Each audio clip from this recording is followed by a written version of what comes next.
House Republicans and the American people have been demanding details about Joe Biden's mental and physical decline.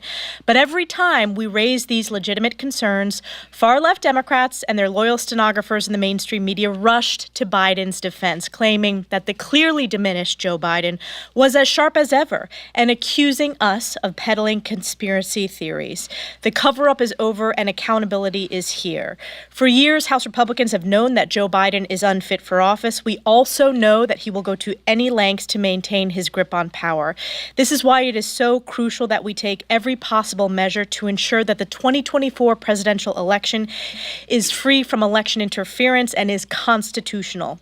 As part of that ongoing effort, House Republicans are bringing to the floor this week Congressman Chip Roy's Safeguard American Voter Eligibility Act, which requires individuals to provide proof of citizenship when registering to vote in federal elections. Not surprisingly, the Biden White House, whose far-left open border agenda has let in millions, over 10 million illegal immigrants, is against our bill.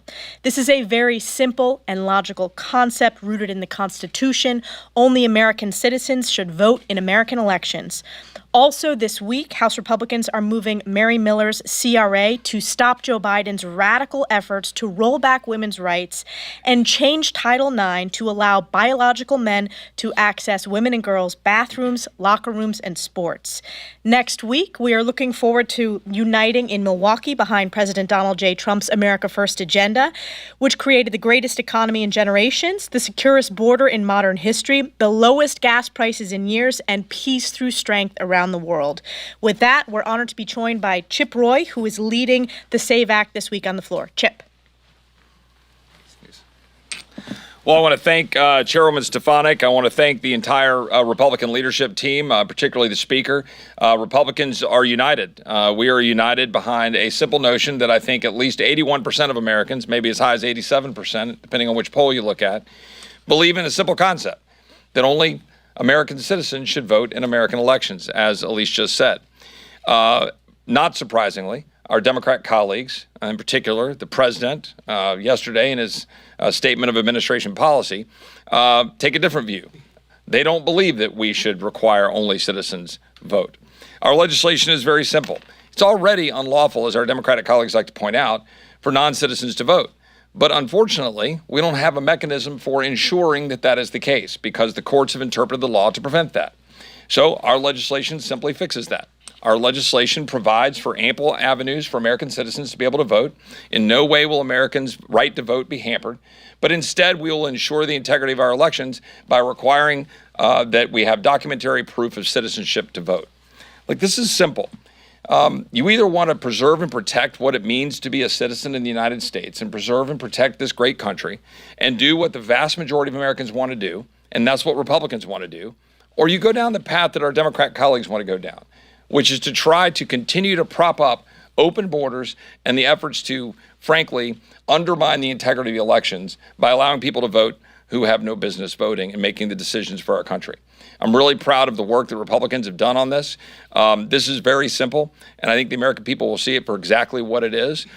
Republicans who want to stand on the side of the average, hardworking American family who simply wants their country back. That's what this legislation does, and we'll see what happens on the floor of the House. I hope all Republicans will support it. I expect they will, and we'll see what Democrats do in the face of a president who clearly is standing against the will of the American people that only citizens should vote. Thanks, Chip. It's a big week for House Democrats. They have to figure out what they're going to do about Joe Biden, who recently proved to the world what Republicans have been saying now for years. He's not fit to be president. And they have to twist themselves into a pretzel to explain why they're advocating for letting illegal immigrants vote in our elections. Let us be clear. Only American citizens should have a say in American elections. It's sad that today's Democrat Party has gone so far that this needs to be clarified. No amount of spin changes the fact that Congressman Chip Roy's SAVE Act, which I'm proud to co-sponsor, is simple. It protects American citizens' right to vote by requiring proof of citizenship for voter registration and the removal of non-citizens from voter rolls. Safeguarding our elections should not be a partisan issue. But the Democrats are hell-bent on making it one because it's part of their grand design. First, Joe Biden and the Democrats allowed over 10 million illegal immigrants to invade our country. Now they're opposing efforts to prevent these illegals from voting in federal elections. Don't just take my word for it. Democrats' House leadership has launched a united effort against the SAVE Act. And the Biden administration came out with a statement against this common sense bill as well. If illegal immigrants are not voting in our elections as Democrats contend, then why are they working so hard against this bill? It's no secret what their motives are. And it should be alarming to every American, regardless of their politics. And by the way, there is evidence out there that shows non-citizens have been on voter rolls and voted in U.S. elections. While Democrats work for illegal immigrants, House Republicans are going to continue to work for the American people. Our message, again, is simple. American elections are for Americans only. And with that, I turn it over to our leader, Steve Scalise. Thank you, Whip. It's interesting to watch the Democrats right now expressing disdain over Joe Biden's performance at the debate. Let's be clear, first of all, the reason so many people are recognizing that Joe Biden did so poorly is because President Trump did so well in the debate. President Trump actually articulated how we can get this country back on track, how we can get back to a place where under President Trump, we had a secure border that we no longer have. We had low interest rates where people, a first-time home buyer, could actually afford to go buy their first home, which we don't have today. You could go to the grocery store and actually buy all the things you needed for your family and still have a little money left over to fill up your car because gasoline was less than $2 a gallon. President Trump knows we can get back to those days, and that's what President Trump talked about. And then the President Biden that so many people saw, frankly, is the same Joe Biden that we've been seeing for the last 3.5 years. The White House has been trying to cover up for a lot of his failures. But everybody up here in this town that's interacted with the president has known for years that this is the Joe Biden that we've all seen. And then the whole American public got to see it on display at the debate. In fact, if you go down the hall right now, the Democrats are literally behind closed doors talking about jettisoning, throwing out the votes of 14 million Democrat primary voters who chose Joe Biden to be their nominee. Think about that. The party that loves lecturing people about democracy is in a smoke-filled room trying to throw out the democratically chosen nominee for president by the Democrat voters. 14 million of them said they want Joe Biden to be their nominee, and Democrats are openly talking about discarding all of those votes and picking somebody else behind closed doors. No wonder when you look at all the Democrats that are abandoning Joe Biden, that he opposes a bill that says illegals can't vote. I guess he's looking for additional votes since he doesn't have his own party's votes anymore. But passing the SAVE Act is important to ensure the integrity of the vote, because every American citizen ought to know that when they vote, their vote is not going to be nullified by someone here illegally voting when they're not supposed to. Why not have a safeguard to ensure that only American citizens vote in America's elections? And so that's what this important bill is going to do that Chip Roy is bringing forward. A lot of work went into this by a lot of people to make sure that this bill achieves that purpose, that we protect the integrity of the vote well in advance of the election that's coming up in November. And I think you're going to see active participation by millions of Americans, maybe record numbers of Americans who are going to be voting in this election because so much is on the line. So much for hardworking families who are struggling under this failed Biden agenda, who cannot afford another 4 years of Joe Biden's America. They know that President Trump can deliver a better America because he's already done it, and he's ready to do it again. And we're going to also, by the way, protect the integrity of women's sports. We're bringing Mary Miller's CRA that reverses a Biden-era regulation that eviscerates Title IX. President Biden wants to get rid of women's sports, getting rid of women's locker rooms. And so we're going to have an opportunity for everybody to go on record and say, do they protect and stand up for women's sports? We're bringing that bill this week as well as some other bills too. So we're going to continue doing our work here in the House while Democrats are in disarray trying to figure out how to undermine their own democratically elected nominee for president. We are united behind Donald Trump. We're proud to be going to Milwaukee next week to help not only formally nominate, but set the stage to elect Donald Trump as the 47th president of the United States. And now our speaker, Mike Johnson. Thank you, Mr. Leader.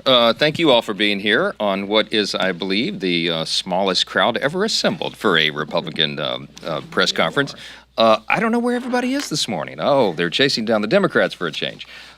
This is a really interesting phenomenon. And the reason it's so noteworthy, and the reason that most of the Hill press are following the Democrats around now, we had almost no one outside our conference meeting this morning. Normally, you're all there gathered in the hallways. They're busy because they're chasing down our Democrat colleagues and asking them about Joe Biden's mental acuity and their efforts to cover it up. And that's what it's been. I mean, we could give you example after example after example. It's all on tape. It's all on record. Everybody knows it. Democrats, our colleagues, for 3.5 years have been covering up this glaring problem. The staff in the White House have been covering it up, and so have the Democrats in Congress. Just last month, I brought a couple of examples. Representative Dan Goldman said Biden was sharper than anyone he'd spoken to and that he has, quote, a photographic memory, unquote. Representative Eric Swalwell said that Biden put many of us to shame with his energy. I mean, there are example after example after example, leading Democrats and noteworthy Democrats on the Hill who have not been in the dark about this. They've been saying things I think most of them understand is simply not true, and they've misled the American people. And this is dangerous. We have the NATO summit going on, the 75th anniversary of NATO here, all of our guests from around the world. What we're projecting from the White House is not strength right now, at a very dangerous time around the world. And that's why the American people are so alarmed by this. That's why the polls say that most of the Americans, people understand that Joe Biden is not fit for that office. And it's a terrible thing.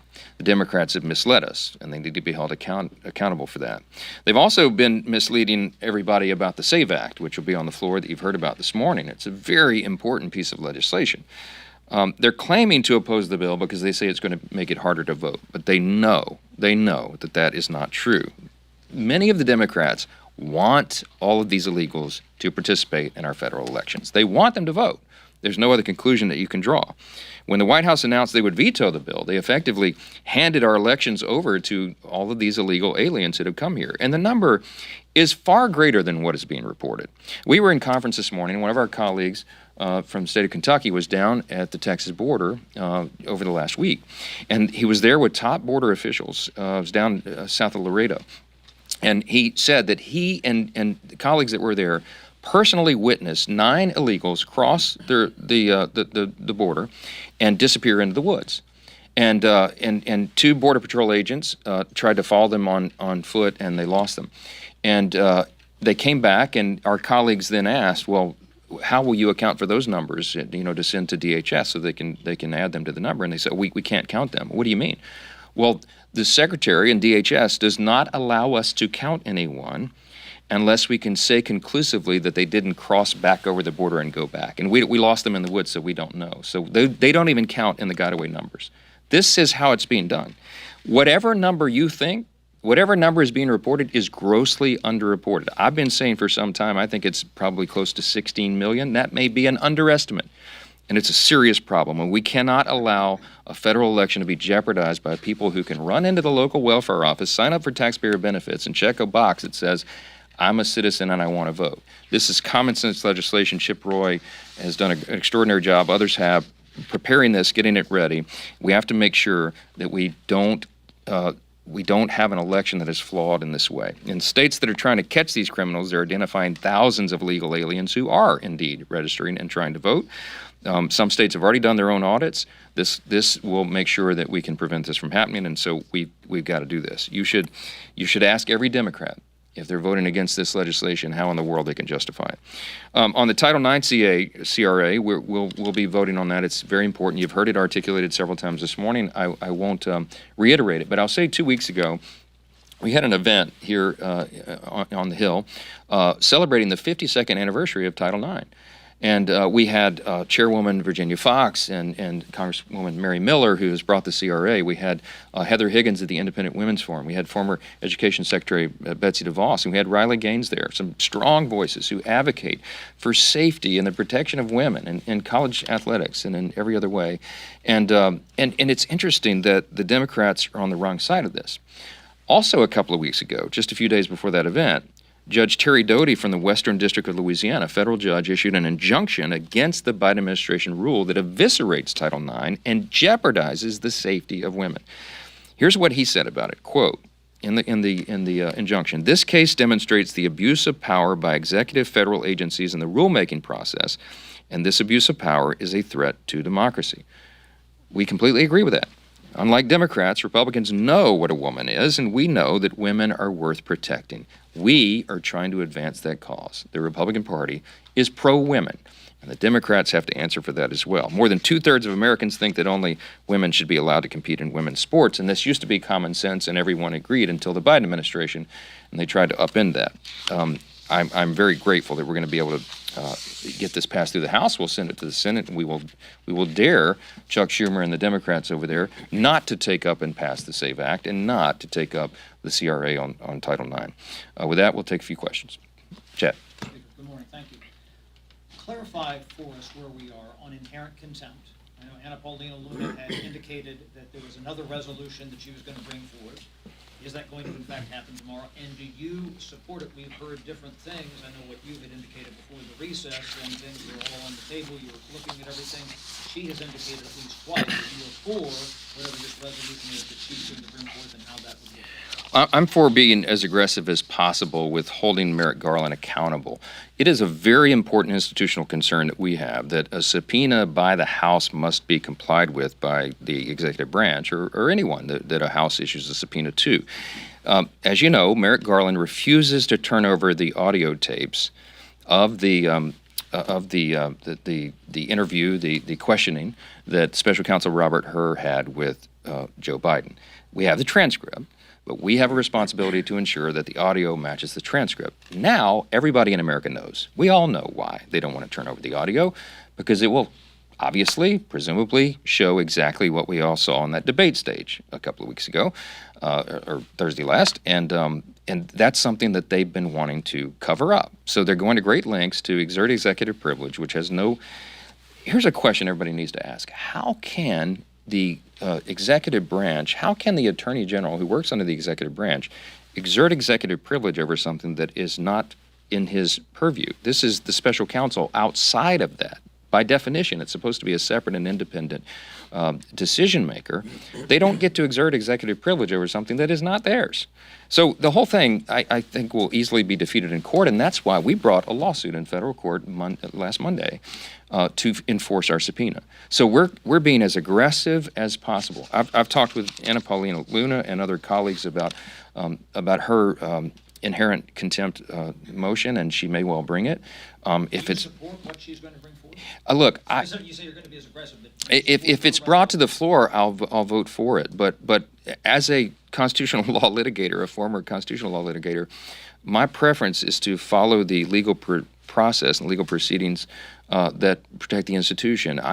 I'm frankly have a little pause about presenting an Article I authority question to the Article III branch, to the federal judiciary, to ask the judicial branch whether they believe we have the right to enforce a subpoena in this unconventional way.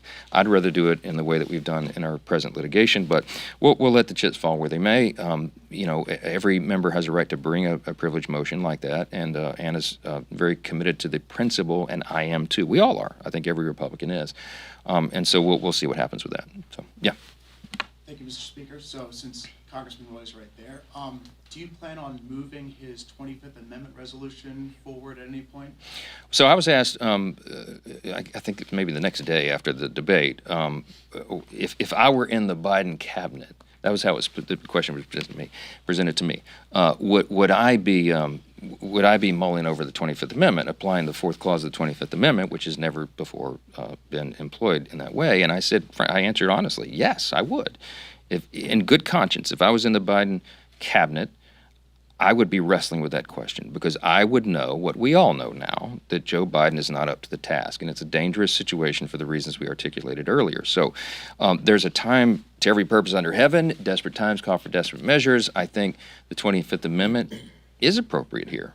Now, we know, and Chip knows, we all know that the House doesn't have the authority to do that. It's the Vice President of the United States that has to initiate that process. We don't have any involvement unless there's a disagreement between the president and what the vice president and the cabinet decide. So we're far away from that eventuality. But I think the notion that the 25th Amendment would be appropriate here is something that most Republicans and frankly most Americans would agree with if they understood the process and how that works. And I think you'll hear a lot more talk about it. I'm under no illusion that they're going to do that. But if I were in the cabinet and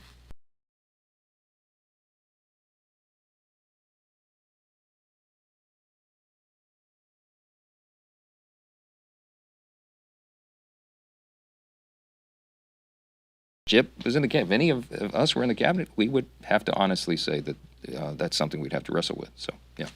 Congressman James Comer is conducting his investigation against the Biden family business. As part of that, he wants Biden's doctor to come and testify because of possibly AmeriCorps investments, things like that, and maybe compromised. Would you like to see Biden's doctor come and testify? Yeah, I'll follow the lead of our chairman, Jamie Comer, who's doing a great job on oversight. There's so much to oversee right now. The committee is exhausted because there's so many scandals and things to look into. This is an important one, though. It's important to the American people. They want to know if this has indeed been a cover-up all the way to the top, and it looks like it has been, and what the physicians know and have known and what they've reported and all the rest. And as he's investigating the Biden family business dealings, which is certainly important to the American people, the scandalous things that we've seen and already uncovered there, I think that's an appropriate step for them to take. So if that subpoena is issued, we'll fully support it. Yes, ma'am. Speaker Johnson, to bring these three points together, the Merrick Garland inherent contempt resolution, the 25th Amendment, as well as House oversight bringing in President Biden's doctor, I'm wondering if you have any concerns that multiple House GOP actions around President Biden and his age will actually distract from current House Democratic infighting over this issue. Well, it is not my preference to make headlines right now. They've got a lot to deal with over there, and we would take great, you would say from a political standpoint that we would be enjoying this, but we're not. I'm not enjoying this. I think this is a dangerous thing, a dangerous time for our country. I spoke at a Hudson Institute event yesterday about national security, and we talked about the reality that China and Russia and Iran and North Korea, now Venezuela and Cuba, are all uniting in this new China-led axis. The one thing all those nations have in common is they oppose the United States, and many of them get up every single day and think about how they could take us down a notch or two. It is not a good circumstance for us to have a commander-in-chief who is not on his A game, who can only work a few hours a day and can't answer questions or complete sentences. That's not a good look. And as all of our NATO partners are here on the Hill, they're seeing this with their own two eyes. They're all following it. Look, we have got to get control of the situation, and that's what the American people demand and deserve. November 5th cannot get here soon enough, and we cannot wait for Donald Trump to be reelected president. I'm absolutely convinced he will be, and we will return that strong hand to the White House, and we will get control of this situation. But right now, it's a serious matter. This is not a joking matter to us. There is accountability that's needed. That's what all these questions are alluding to. We're going to pursue it with every tool that we have. And with that, we appreciate you all being here. Thanks so much.